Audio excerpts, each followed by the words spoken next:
episode of Tampa Bay Real Producers. This, of course, is the podcast that is made for real producers, by real producers, and with none other than Tampa Bay's real producers. So today we get to hang out with Lansrud. Good to see you here today, man. It's good to see you too. I'm excited. Yeah, no thanks doubt. for having me. We've actually featured Lance as a broker in one of our previous issues of Tampa Bay Real Producers, but we've never actually met in person before. We have so not. No. I'm excited. I know during that time, I think we had one of our staff members do your initial interview. That's right. So I'm looking forward to learning more about your story here on this episode, and it's great to have you here today. And we always like to bring on sometimes individual agents, sometimes team leaders. You representing a brokerage, the name of your brokerage, Agentry Real Estate. We'll talk a little bit about that as well. Lance is really a 20-year plus veteran of Tampa Bay real estate. He just told me off camera that he also grew up in this area, so we'll dive into that too. But that's a good place to start probably, Lance, just a little bit with your background. You just mentioned you grew up in Tampa Bay, so I'm assuming that I don't know if real estate was always in the blood or if it eventually became an interest, but how did that come to play? Yes, I did. I grew up in South Tampa here. I went to Plant High School and so forth, and I have a degree in finance from the University of Florida. And I originally started in commercial banking. Okay. I was a commercial banker for about 5 years, and I was good at it, but I didn't really love it. I was in my 20s, so I was fairly young. Most of my peers were in their 30s and 40s, so I was like the young guy in the bank, and it just wasn't it wasn't matching my personality style. I'm a real extrovert. I love to interact with people, and there was some of that, but there was also a lot of sitting behind a desk and grinding. So there were some changes that happened at the bank that I was at. With some leadership changes and some political kind of changes that I didn't really like. And I had two really great mentors, banking mentors from different banks and so forth that I would always go to for career guidance, and went to them both and just asked bluntly, is this given where banking is and given where banking's going and where I am as a young guy, a young professional, and when you're in your 20s, of course, you don't think you're so young, but now I'm in my 40s and I was definitely young, but what should I do? Should I maybe consider like moving to a different bank, or should I maybe consider a different career path? And both of them thought I would be better served in a different career. Okay. Just a different field, a different industry. Hopefully these weren't your bosses. No, these were not my bosses. But I really appreciated their candor, and it came from a place of kindness and friendship, and not because I wasn't doing a good job, but rather, if I didn't enjoy it now, why would I suddenly enjoy it later? Yeah, right? And if it's not befitting of my personality, or I feel like there's something missing from it, why continue that? And so I really appreciated their candor. In any event, I went to old school. This was in 2003. I went to Barnes & Noble, bought some books, and decided to some career path books, like personality testing and stuff like that. And what would be fields that would be appropriate. And I did all these tests, and I analyzed the results, and also thought about what are my strong suits, what is my educationally, personally, etc. And it came down to one of two things. I really love the auto industry. I love cars. Okay. I have since I was a little kid. But I didn't think that was really necessarily the right avenue either. I really more of a hobby than a business opportunity. Yeah, that's what I kind of came to. And so real estate was the other. And I thought, I can really do this. I have a finance degree. I have a business background. I really understand that piece of it. Yep. I negotiated cars for people forever. I still do, and just for fun. But anyway, so I'm a really good negotiator. I can do these things, and I'm sure your girlfriends at the time in your 20s appreciated that, huh? So a lot of people, I guess, appreciated it. But in any event, I decided I was maybe going to do this. So I talked to a couple of people I knew who were in real estate, who were very successful in real estate, and asked them their opinions. And anyway, I decided to take the plunge. And so my parents thought I was completely insane. Totally a bad decision. What am I doing? I was going to ask if you had anyone in the family in real estate. No, it sounds like you didn't. No, I did not. No, I did not. My mother was a teacher and then in insurance, and my father was an IBM executive, and so both very stable traditional 9 to career 5, paths. yes. And I'm socking doing this money away in the IRA. Yeah, and I'm doing this crazy thing. So, but it turned out I have been very successful at it, and I've thoroughly enjoyed it. Yeah, man. So how long were you in banking before you left? 5 years. Okay. Yeah. Okay. 5 years. And so that time kind of taught you what you were not as interested in, which I think is always a good thing for many people who are younger, maybe even some people who are watching this who are just starting in real estate or are thinking maybe of even getting into real estate. Right. Like sometimes you just have to do some things to find out what you don't like, right. you know, before you find that one niche that obviously worked out for you pretty quickly with the real estate opportunity. But you got licensed over 20 years ago. Now, did you have immediate success? It took some time. Took some time. And especially like when I got into it. So when I got licensed, one of my mentors introduced me to Mike Hughes and Jeff Shelton. I'm assuming. Sure. You know who they are. We know them. And they've been nominated as part of our award banquet last year. They were. Yeah. Yes, as was I. And in any event, I think Jeff was specifically. But I met up with them and went to work for them for the first 2 years that I was in real estate, and learned a tremendous amount from them. I would really encourage anyone who's going into real estate. You really need to work with some really reputable, intelligent, smart, successful folks. Hopefully Mike and Jeff are watching, and there you go. There you go. Good plug. Good plug for Mike and Jeff. We're all friends, but I learned a lot from them, and how long did you work with their team? 2 years. Okay. 2 years. And then did you end up hopping to another brokerage after that? I did. Okay. I did. They were at Coldwell Banker at the time. Yeah. And I went over to a smaller brokerage, Florida Executive Realty. Okay. And stayed there until about 7 years ago when I started agency real estate. Now, when you got into, and we're going to dive into obviously some of the things you've learned about running your own brokerage here in a few minutes, but when you got into real estate, did you have that vision where you knew you always wanted to be your own broker? Was that always kind of part of the plan, or did that just happen to evolve over time? That evolved. I always had the intention of getting my broker's license. I think it's sort of like maybe like getting your master's degree, if you will, in real estate. Sure. I just felt like that was something I wanted to do personally and professionally. But then as time evolved and, I guess different things that were going on, with the economy and the market, which I got into real estate right when things were peaking, and then it all crashed. Yep. So a bulk of my real estate career at the beginning was during the Great Recession or the aftermath thereof. And so as we were winding up from that and getting out of that, I really started to consider, all right, is this where I want to be still, or do I want to do something different? And then in contemplating, if I wanted to do something different, would I move to another brokerage or would I start my own? And I decided I would start my own. And part of what was behind that for me is, I think, and part of what I wanted to talk about today a little bit is one of the challenges, I think, one of the real significant challenges for our community as real estate professionals is that each of us is an entrepreneur and each of us is a business owner. And I think a lot of people enter into this industry not understanding that, and not understanding the complexities that come with that, and not understanding just kind of the acumen and some of the things that you need to understand and know how to do in order to be successful. And so when I was assessing it, I'm like, look, I'm doing all of these things already. I already have my own business. I run it.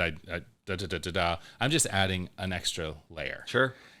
Is it that difficult? Right. No. I already mentor and help all of these new agents that come into the office for free, just because I'm a good guy. I could do that. I might as well get paid for it. I can do that with agents who work for me. So that's part of what led me in that direction. It makes sense. How long were you like individually producing in those years? Was that the first 5 years or so, or longer, where you were focused just on individual production?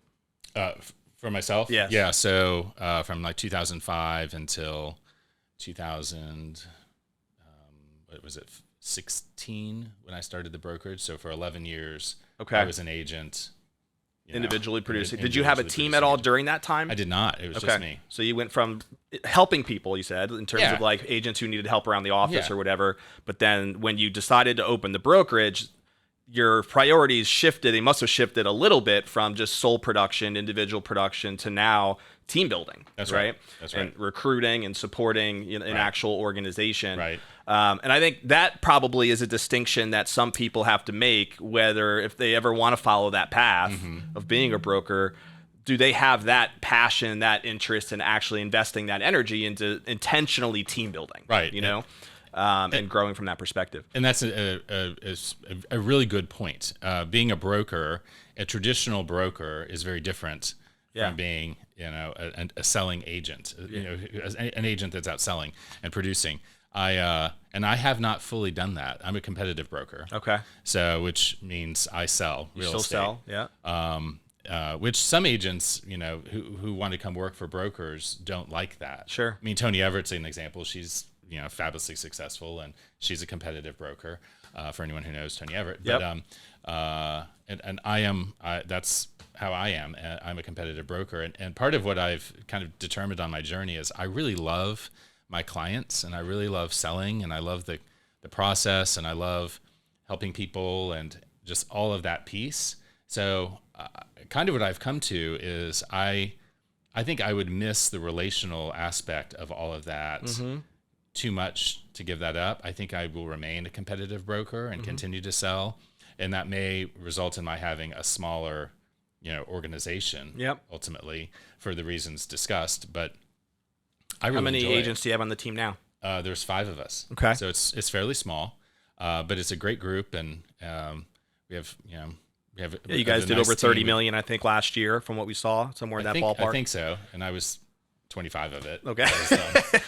But you were doing the lion's share. I do the lion's share. Leading by example, Lance. Well, I could work on that probably. We all have things to work on. But has the team ebbed and flowed with its size over the years? It has. And and that's part of management of people and so forth. And, sure. And there have been some folks, who've come in that I've had high hopes for, and then people are going to do what they're going to do, and sure. And when it's time for them to go, it's time to go. So how do you balance? So I find that interesting, because we've interviewed people that are brokers that are not competitive brokers, right? And their sole focus is on just support and team building and lead flow, let's say, right? I'm assuming part of your responsibilities also are involved with lead generation, right? And lead flow. How do you then divvy that up between personal versus the team, or do you do that at all? No, I do.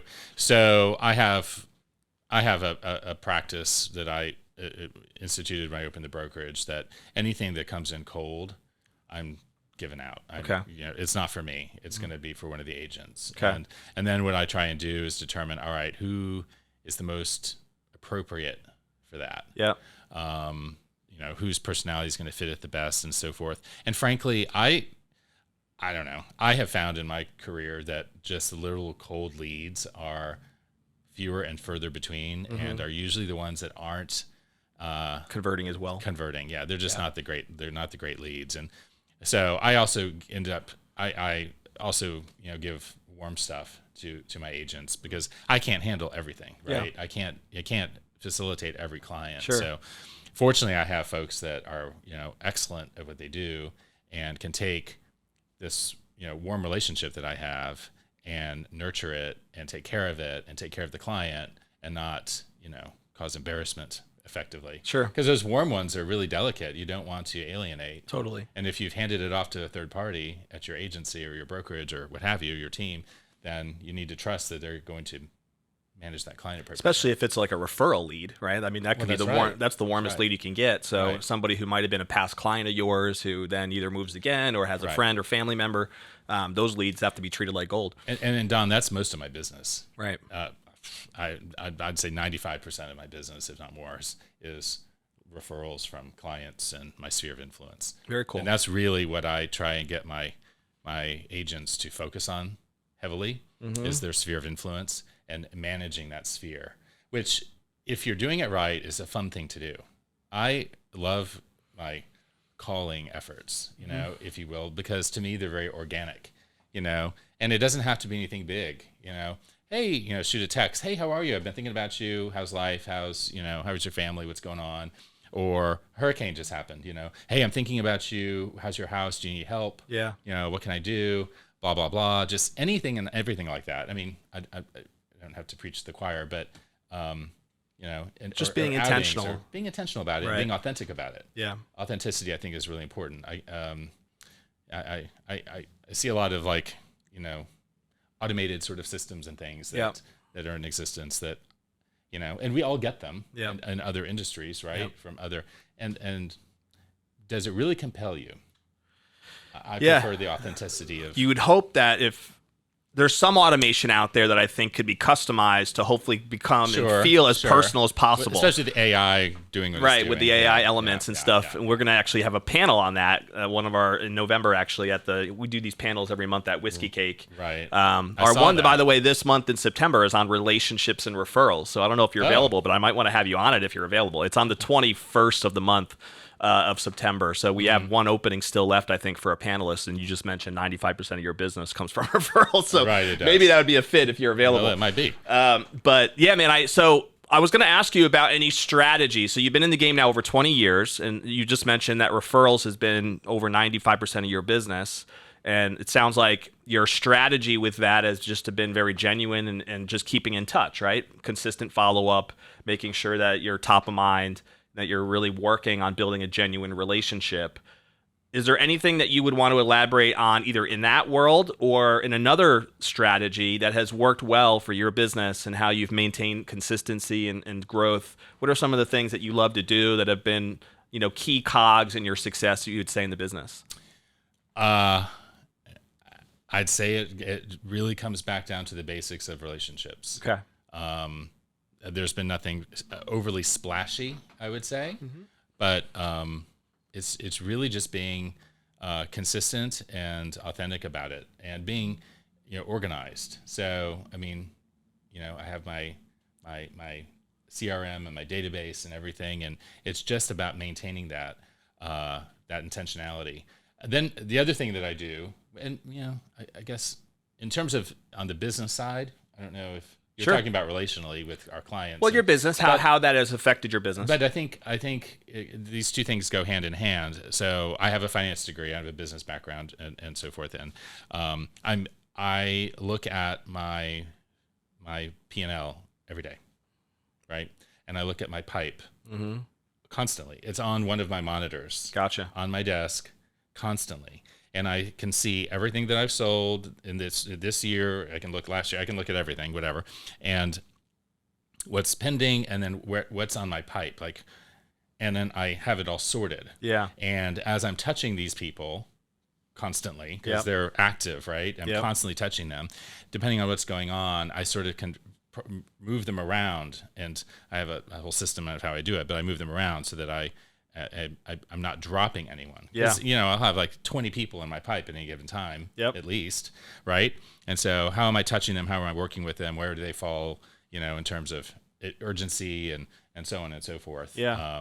And then if there's, someone that's in there that maybe there's a really urgent need or something like that, or I get a new lead and I'm just maxed out, of course, I'm doling it to one of my agents. But But I think that's awesome. Having that visual, I think, is really important and key. I mean, that's the lifeblood of the business, right? It's keeping that pipeline moving and knowing what buttons you can, what lever to pull and what buttons you can press to be able to convert something.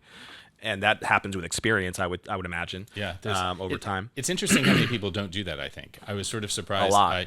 A lot of people don't. Yeah. I think most people don't. Right.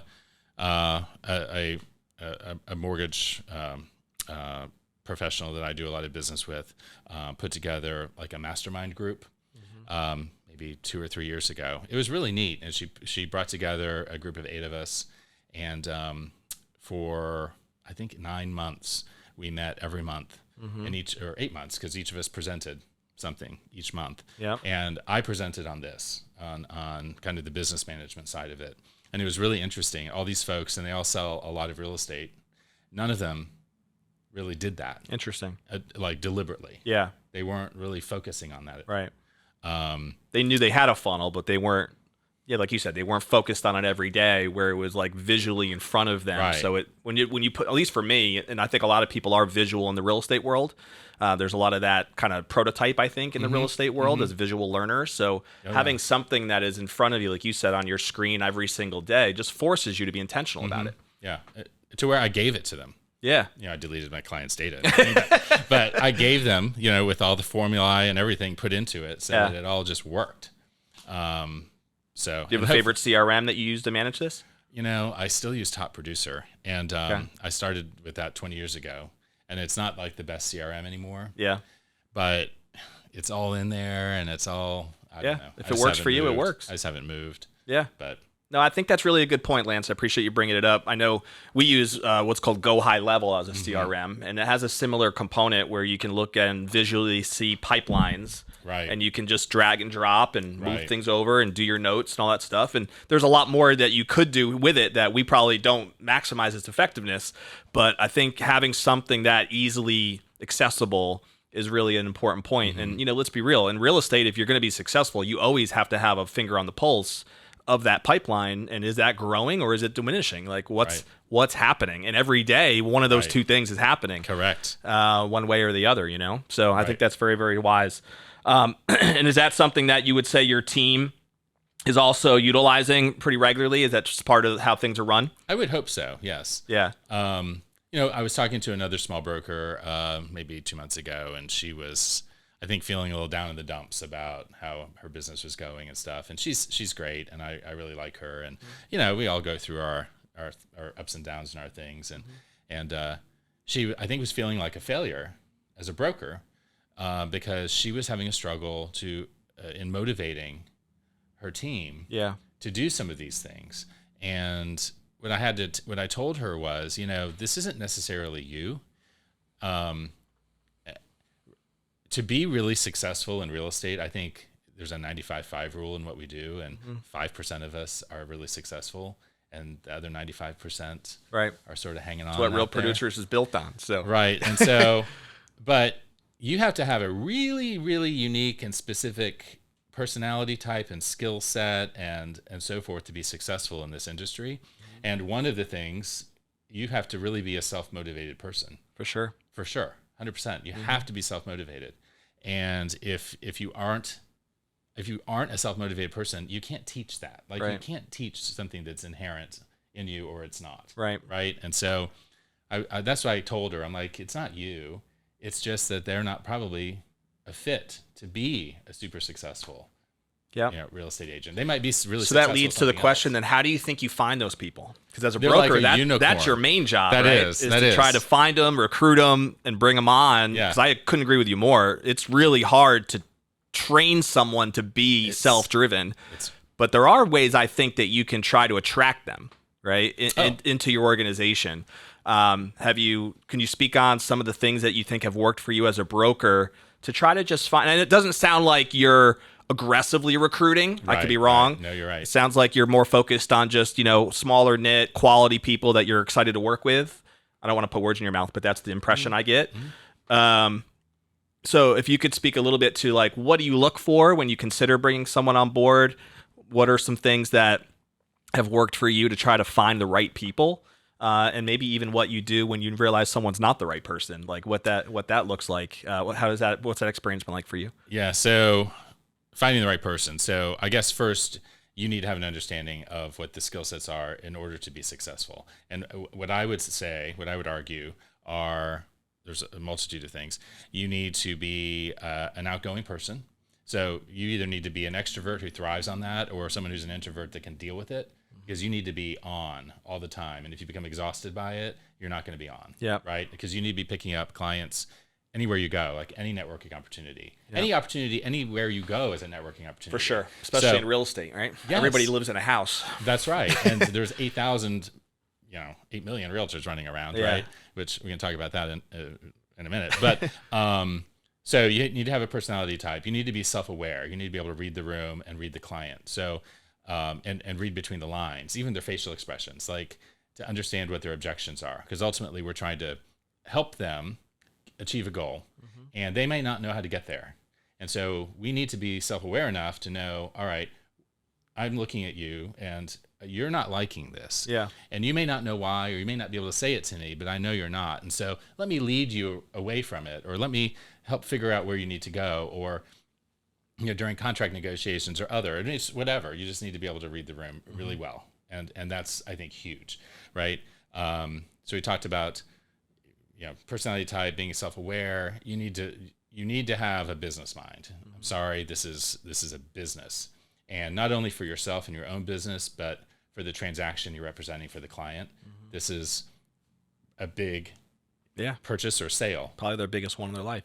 Or one of, right? And so how are you representing them? Or, you know, what are some different nuances that maybe they don't understand? Like maybe they have an investment property they're going to sell and they don't have any idea what a 1031 exchange is. Maybe you need to advise them, hey, you should consider a 1031, otherwise you're going to get whacked with long-term gains or what have you. So there are all sorts of different things that you really need to be contract law. You need to really understand that contract. Right. And that's one of the things we do at our meetings is we, not all the time, but every year we'll go through and literally read the contract word for word. Right. And understand how to interpret it in a way that's going to make sense. Yes. Interpret it that makes sense and is correct, and that you can then convey it to the client and explain it to the client in, you know, layman's terms. Yep.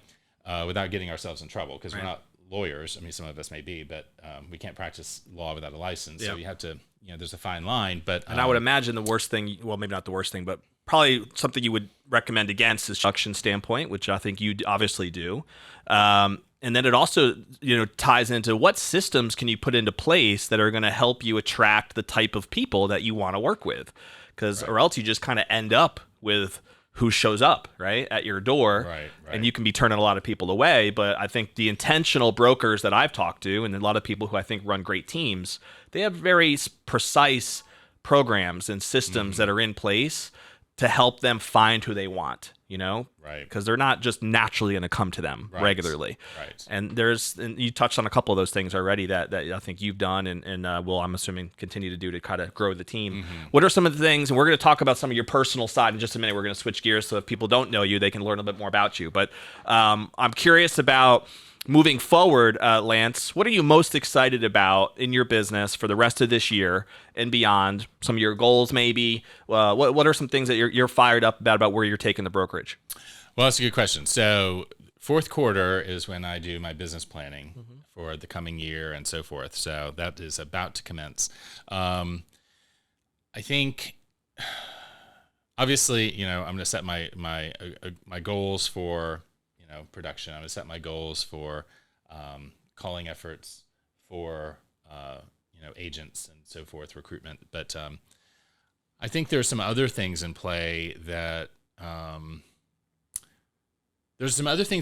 think that are like more global in nature that I want to continue to put some thought and some heart into. That I think will wind up impacting our businesses here, depending on what submarket people are in. And when I'm talking about that, I'm talking about my office is in South Tampa. But I go we cover Hillsborough, Pasco, and Pinellas. Okay. So those three counties, and more southern Pasco than going way north. Which are the same counties we consider for real producers. Okay, well, very good. Yes, all right, same thing. And for me, I've turned down business in further out counties and things. I just don't feel like I have the skill set or the knowledge, the local knowledge necessarily to handle something that's just too far. I just don't know, and I feel like it would be a disservice. But that's kind of going off on a tangent. Some of our submarkets, I'm going to talk about insurance a little bit. I'm going to talk about floods. We just went through this, brush with a hurricane. It didn't even really come close. And a lot of our neighborhoods and communities suffered significant damage. And makes you kind of fearful for if we ever did have a direct hit, what that would do. Well, it does. And I think, we just keep kicking the can down the sidewalk as it pertains to a lot of this. And with this insurance issue that we have, which isn't going away and it is not being resolved, I think it's directly impacting our clients, and it's directly impacting the affordability for them, especially in these older houses. So I'm going to talk about like South Tampa a little bit and some of the neighborhoods that are in lower lying areas, where these houses, I hate to say, and I give this guidance to my clients, but the houses that are on grade, that are not built up elevation wise to where the flood cut is, the way that systems have been put in place with FEMA for years, I mean, this has been for years, they're really shaping those properties to become economically obsolete. Because they don't want to provide that insurance, and they're forced to in some ways, but that's going to change at some point. And these low-lying properties, I hate to say this, I own one, at some point will become economically obsolete. And how does that change the landscape? In a lot of ways it is. I mean, in South Tampa anyway, a lot of them, tons of them are getting torn down left and right. But what is that doing to the folks who are in them, who live in them, that maybe can't afford to level their house? Build a new home. Yes, or we have a significant number of folks who are baby boomer generation and are retiring or recently retired and so forth, and maybe have lived in some of these houses for 20, 30 years. And how does that impact them? So what can we do from I guess, doing the right thing for our clients or for the people out there who are maybe stuck in this situation and don't quite understand totally why they're in this situation or what's happening, and then, and create maybe some calling efforts out of it, right? So business generation opportunities. So that makes sense. So that could be part of your strategy moving forward as to how you want to farm the area, maybe, or educate the area for this coming period of time, right? Because there's always some different thing, or some different issue at hand. But that's one that I see that I'm not sure anyone's really talking about. Yeah. Are you hearing people talk about it? Well, it's funny. I just read, Jennifer Zales, I'm sure, right? So she posted yesterday on social media the exact same thing. Did she? I was reading through it. You could check it out if you want. Okay. And I made a comment actually on her post because I thought it was well written. And it was about this. It was about the FEMA and the flood changes and being properties up to code and what she's seen as differences over the years. So it's exactly what you just brought up. Okay, I'll have to check her post. On her post. Yeah, it was fascinating. So I made a comment about it because I thought it was very relevant, obviously, to what we're dealing with right now. For people, Lance, that might not know you that well on the personal side, maybe even agents who are looking for a great brokerage to work with, or just people who might end up doing a deal with you on the other side of the transaction. So we've already talked about how you've been in real estate over 20 years. You grew up in this area. Do you have kids or family man? What's your personal relationships look like? I'm divorced. I'm single. Okay, no single kids. man. I have a dog. Yeah. My parents, your dog keeps you busy. Yes. Yeah, my dog keeps me busy. Striker. Shout out to Striker out there. Right. We all love our animals. Striker. My parents live here in Beach Park. My sister lives out, and her family live in Riverview. I have a niece who's 3. I'm just getting over a cold that she gave me. Kids are good at that. Yeah. Kids are really good at that. So you have a lot of family that stayed in this area, it sounds like, that you're all from here? Yeah, so we moved here when I was 10. Okay. My father was an IBM executive, I think I mentioned, and he got transferred here and we ended up staying here. IBM stopped moving people around as much with the advancement of technology and so forth, and that was in the 80s. And yeah, we kind of established roots. And I left for school, and I lived in Jacksonville for a couple of years and so on. And I missed Tampa, which I never thought I would. I wanted to get the heck out of Tampa. I think most people do wherever they grew up. Yeah, and this was in the 90s, and I think everyone was just bitter and angry in the 90s. I don't know. Our kids were anyway. But so I was like, I wanted to get out of here, and then realized, hey, Tampa's really not so bad. And so I got a job for a bank here and moved back, and here we are. It parlayed itself into real estate. But so what do you love to do for fun when you're not crushing the real estate world? Yeah, so I have a really broad, network of friends and things that I do social things with. I'm really into cars, so at night I'll be sitting reading about whatever with the auto industry. Or do you are you a car collector, or do you just do you flip cars, or what's your I guess some people would tell me I flip cars. I go through them too often, but not really a collector. I just appreciate them. I appreciate the industry, and I like them. But muscle cars, sports cars, luxury cars. Yeah, I tend to lean more towards German made. Yeah. I have a BMW, so okay. Well, I have a BMW. Yeah, I tend to have too many cars. But in any event, I'm really involved. I've always been involved in nonprofit and community work since I was a kid. Cool. I was an Eagle Scout, and I used to do all sorts of volunteer stuff since I was a kid. Yeah. So is there one particular organization that you work with a lot? Well, I'm really passionate about. I'm on 2 boards right now. I'm on the board of Community Tampa Bay. Community Tampa Bay is a nonprofit that most of our programs are youth focused in the DE&I space, and then we do some workforce development training work as well. So for companies perhaps that that don't have their own DE&I internally department, they might contract with us to come in and give trainings and things like that. So I serve on the board of directors for that organization and have been on and off of that board for 20 years. Okay. I've been the chair of that board. Right around when you got licensed, it sounds like. Oh, before. Even. Okay. Yeah. When I was a banker. I'm on the board of an organization called Neighborhood Lending Partners. I was introduced to as a banker as well. I served on their board at that time. But that is an organization that finances community redevelopment projects and low-income housing tax credit projects and things like that. So affordable housing. Sure. Which is we need desperately in this community. Yeah, there's definitely a lack of that. Oh my gosh. And so anyway, we finance that through a consortium of banks. So I serve on that board. And then I'm supportive of Equality Florida.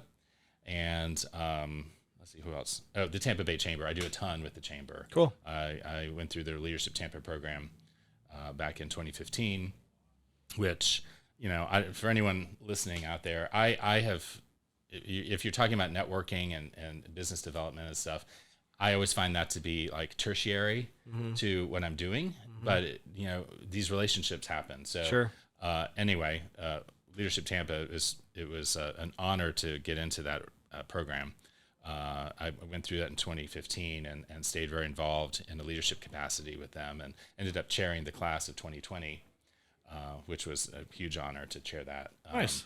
Yeah, so I've been very involved with that and have created a lot of really great relationships through all of that activity at the Chamber. We do a feature every month in our magazine called Making a Difference, which is designed to try to spotlight a specific nonprofit cause. So if you've ever seen those sections, I have, yeah. If there's any particular organization that that you've had an affiliation with, that's generally what we try to do the article on. Cool. Is maybe an event that you're a part of, or just telling the story of that organization, just to try to get more of the awareness out there. We've had people that have seen an article that we've done on a specific organization, and they are attracted to that organization for whatever reason. It resonates with them, and that can help with funding efforts. It can help with them just wanting to join it themselves. Right. So, So maybe we'll have to have you connect maybe again with one of our writers, see if there's something that we can maybe help with there to get a little shout out on some of these organizations. I'm glad you do that because, frankly, I think a lot of people want to do things and they want to help and they want to get involved and they have no idea how to start. Exactly. That's why we do it. Started.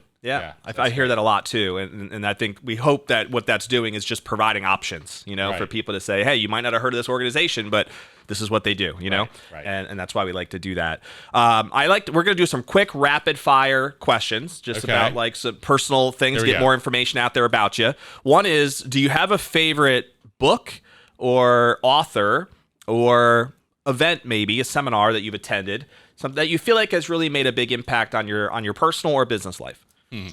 So when I read, I tend to do it for frivolity, just to and escape. And I like murder mysteries. I went to school. I originally started at the University of Richmond in Virginia, and then transferred to Florida because I didn't care for University of Richmond. But in any event, that's okay. There's no professors here that I'm aware of. That's all right. In any event, there's an author, Patricia Cornwell. She's a great author. She writes kind of whodunit, sort of murder mystery kind of novels. And I tend to gravitate towards her when I have time to read. Otherwise, I'm reading about car stuff. Otherwise, during the day, I'm just constantly following like the news outlets and things like that. And I don't know, I'm not a massively avid reader, to be perfectly frank. Okay. But, well, you threw an author out there. What type of work does she write? What type of books does she write? They're sort of like whodunit, murder mystery. Gotcha. Kind of, okay. So it's good to get yourself out of the real estate mindset and have that escapism philosophy. Something else. Because otherwise, you're constantly doing it. Right. Especially when it could be consuming. It can be consuming, especially when you're single and you're at home by yourself and with your dog. And right. I'll just do a little more work, and then I'll do a little more work, and then it's 8. I get it. It makes sense. Do you have a favorite TV show or movie? Oh gosh, one of my favorite movies is The Blind Side. And I was so bummed. What was that, 2 months ago? Where Michael, didn't he sue him or something? He's suing them. Yeah, I saw that. So it was a sham. Like, I was so disappointed. Yeah. Because I always felt like... I don't really understand that. Like, how could it be a sham? He did live with them. So it's not like he was their son. So something must have happened where they were helping him in some way. Well, my understanding from what I read, this is just what I read, is that they had him sign a document making them his conservator. Okay. Like Britney Spears' father was her conservator. Yep. So they, I think, benefited significantly from different things and contracts and whatnot that gotcha. He was the backbone of, and gotcha. That's what I've read. It's a shame because they were a wealthy family before, my understanding is, but you would hope that they wouldn't take advantage of the meal ticket, right? And that opportunity. But so that is a shame. That was a little disappointing. It was a good movie, though. It was. Well, what I always thought was it made me want to be a better person. I mean, in that moment where they stopped the car because he's in the rain. Yeah. How often does that happen to you? Right. Where you see someone that you obviously know needs some help. Yeah. And you drive by. Yeah. Yeah, it's very convicting. And why? And it's really compelling. Like, okay, it makes me want to stop. It makes me stop and think. Like, how can I be a better person? It's a good point. Every day. Very good point. Favorite food? I guess my favorite meal is Steak Diane. Steak Diane. Is that like a specialty out of a specific restaurant or not really? No. It's a recipe. Standard recipe. It has a brandy cream sauce, so it's flambéed in a brandy cream sauce with mushroom and shallots, and I'm getting hungry already. There's a little bit of mustard in it, and it's funny, right? Where the building we're sitting in right now, the Center Club is upstairs. Yes. Where I grew up going to eat every Saturday night or every other Saturday night, I guess. And Steak Diane was on their menu for many, many, many, many They don't years. have it anymore. I'm a member up there now. Are you still a member? No, I dropped my membership. Okay. I belong to the Yacht Club, but the Center Club was not like that before. It used to be a very, very formal dining club. Yeah, it's more of just a business networking group now. Right. It's not anywhere near the same kind of thing. Food probably isn't as good either. Oh, no. It sounds the food is not any. No offense to the Center Club. Not to throw any shade to the Center Club. No offense, Center Club. No offense. But it's not. No, it's not the same. Got you. Not the same. All right. But, one of my last questions here, I think it's one that usually gets people to think a little bit, is when you think about the future, Lance, and what you would want your legacy to be, right? Mm-hmm. One day we all would sit on that rocking chair and maybe look back a little bit on what we're most proud of and what we, just contemplate, right, on what we built and what our life was all about. So as you think about that, like, what do you think would be most important to you in terms of what you'd want to be remembered by, what you'd want your legacy to be? That I was a good human and that I did good things for people and that I helped people and cared about them. I find that sometimes in life, like the littlest things you do for someone what you perceive as being the littlest things could be huge to them or huge for them in that moment. And like handing them an umbrella in a rainstorm, right? Something little. Or maybe more profound than that. But I want to be remembered as someone who was a good, kind guy and helped people out. And I think if we want to parlay that into real estate, since we're on a real estate show, I think it's interesting. I think there are a good number of agents out there who think that this is an us against them journey. Yeah. And, you're my enemy. Right. I want that client. Right. We're all going after the same business. Let me tell you, that is the opposite of what is true. There's more than enough business to go around, A. B, that my brokerage relationships are so important to me. I can't tell you the number of deals. So like during COVID, when everything was bonkers and everything was multiple offers and I can't tell you the number of deals that I was able to get for my clients, my buyer clients, because I had a really good rapport with the listing agent on the other side. Totally. Yeah. I mean, it's really a big deal. And so just be nice, I guess. Like, let's work together. And we hear that all the time, which if you know about our core with Real Producers, that's one of the big reasons why we even do Real Producers, is to help facilitate more opportunities for agents to build relationships with each other. Right. Knowing that you guys are most of the times in different brokerages, different offices, and maybe you're not really getting a ton of opportunity to connect with another top producing agent. Right. But as you just said, a lot of your business is dependent on those relationships and those co-op opportunities. And so gratefully, one of the things I think I've recognized in my few years now of interviewing people like yourself is that a lot of the top people think that way, the way you just described. They don't view each person as a competitor. Some do, don't get me wrong, but most of them have the mentality of abundance, right? We're in this to collaborate. We're in this to learn from each other. We're here to really serve our client at the highest level. Right. And they adopt that mentality versus the cutthroat, we're all competitors mentality. I think most people who think that way don't usually end up in the top 500. They do not. And they're part of the other 95%. They won't make it. Yeah. They just won't. It's great that you bring that up, because I've seen that for sure as a common thread in a lot of the interviews that we've done. So we have to put a bow on the episode. Lance has business to pretend to here today. That's right. Not pretend to attend to here today. Minutes. So we got to get him out of here. But we're going to end with the way we always end, which is, well, if anybody wants to follow up with you, Lance, maybe grab a conversation, just pick your brain. What's the best way to reach you? You are welcome to call me or text me. My phone number is 813-966-6280. It's my cell phone, and I welcome it. Or shoot me an email. You can throw it out there if you want. Your email is what, Lance? It's Lansrud, LLANSRUD @agentry, AGENTRY, realestate.com. Happy to chat. Yeah, we'll throw that up on the screen too when we post it on YouTube and all these other platforms. So feel free to reach out to Lance. And we always end every episode with the same challenge for anybody who took the time to listen to the episode. We know that our time is valuable. So if you took the time to listen to this, whether you're live on Facebook, whether you're listening to it through one of our other platforms, is there one action step that you can take from the conversation that we've had today with Lance that's going to help you move forward in the direction of your dreams and where you want to be in life? Maybe it's you have to get a better CRM. Lance talked about the importance of having that visual CRM. Maybe it's clarifying how you're going to start recruiting. Lance talked about some of his philosophies on building his brokerage. Maybe it's something completely different that we talked about. But I would encourage you to take one action step, just one thing, and that makes this time worth it if you do that. And if you do, then you'll be moving forward in the right direction. And if you're an agent out there who is interested in learning more from people like Lance, who are the real producers in this market, you can find more about us on our website, tampabayrealproducers.com/consulting. Click on that. We'll throw that up on the screen as well. And we have an application process for people who are interested in working closer with top producing agents here, such as Lance, in this market. So you guys have a great rest of your day. Stay classy. We'll see you on the next episode of Tampa Bay Real Producers.